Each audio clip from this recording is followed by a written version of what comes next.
I have not even started to show you how enthusiastic and overreacting I can be about preseason games. Because did you see what Zion Williamson did last night? Zion. This gentleman was 12 for 13 from the field. He missed one single shot. Finished with the right, finished with the left, spinning dunk. Jalen, I'm going to do the media thing and overreact to this. This has only been 2 games, but the 2 games have brought us so many highlights, such an impressive performance from Williamson. He even had some nice assists in this game. I'm going to do it. I'm going to say that he is a guaranteed, surefire superstar that we will be talking about on this program for 13 or 14 years to come. What do you think from what you've seen from Mr. Williamson? So I know you don't like follow-up questions, but this one's in your wheelhouse, so I'm going to give you a second to think about it. Do you believe Timothy Duncan is a superstar? No. Okay.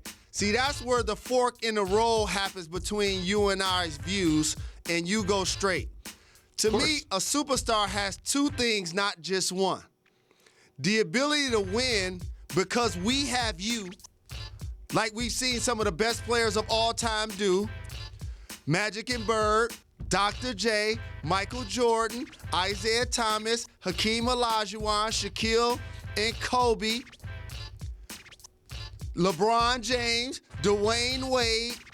Those to me are superstars. We're gonna win and or be in the finals because we got you. And then there are those that are box office, like an Allen Iverson, for example, who can get his team to the finals, but not necessarily win the championship, but we all recognize his greatness. So you're basically feeling like Zion has that ability. Yes. I do too, but there's still some things he has to improve. But I want to give him credit on one thing that nobody ever talks about his game that unlocks the floor for him. What's that? Zion got a handle. Got a handle. So between the legs, behind the back, it ain't loose, it ain't wide, and it's efficient. Look at that. And so and finishes now with both all hands of a sudden, you're moving like a small guy, but right there, you're finishing doing a 180 like a large guy.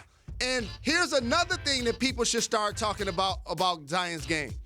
Dominique Wilkins' 50-inch vertical, one of my favorite leapers of all time, always jumped off 2 feet.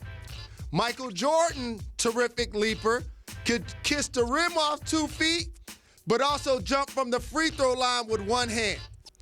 Zion can jump off 2 and off 1, but he can do it with both hands. Yep. He's almost ambidextrous. He is. Now all of a sudden, you're going to make 11 of your 12 shots within 2 feet of the rim because he's going to be an amazing finisher in a game where now he has more space to operate. Well, I'm glad you brought up the box office draw and sort of the superstardom. There's superstars that will fill the season, superstars that will fill the stat sheet and the win column. But take a look at these stats from Zion. The difference when he's on the court and off the court for the Pelicans. The points per play goes up. Field goal percentage goes way up. Now, again, I know this is just a very, very small sample size, but what does that indicate of his impact on the game for the Pelicans? Well, his impact is terrific. He has an unselfish flair to his game. When you're running on a 2-on-1 break, he casually bounces it to Lonzo because he knows he's going to get it back for the lob. He's driving to the basket. Us lefties like to spin back to our right shoulders. He's going to find the shooter in the corner. But also, he's playing against the best players in the world. So here's what's next. Because as an analyst, you got to also see the landscape of everything. He has to improve his shot. Like all young players have weaknesses. That's something not only from mid-range, but from the free throw line and from 3. Also, he has to be a guy that can defend his position. You put a lot of stats up there. You know what you didn't put up there as somebody that watched and covered the entire game? His plus minus. Because they were losing by 20 when he was in the game. In the fourth quarter, they came back when he was on the bench and actually won the game.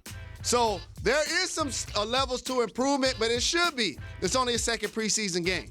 So, Jalen, you said that all young players have holes in their game they need to improve, but I challenge you on that. Two young players in the same team are pretty well-rounded, and that is Luka Dontas and Kristaps Porzingis. I kind of forgot about Kristaps Porzingis because I haven't seen him play for so long, but they played together last night against your Pistons, and they looked really good. Kristaps was out there hitting threes. Like, look at that. That's a 7-footer right there.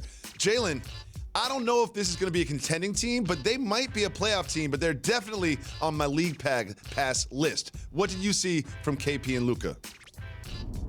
International snipers. And as somebody that played with the Pacers and Rick Carlisle was our associate coach, I know he enjoys the pace and space style of game, in particular with two guys that can dribble, pass, and shoot. And both of those guys are tall for their position. Luka's 6'7". He ain't no little guy. Porzingis is 7'3" that can also block shots. They're going to be a modern-day version of what you saw from Steve Nash as he was playing in Phoenix and what you saw from Dirk when he was in his prime with Dallas. So that's why Mark Cuban, I'm sure, was sitting back saying, man, I let Nash go, and he went on to have that level of success. I'm going to pair these two guys together and get them before they enter their prime.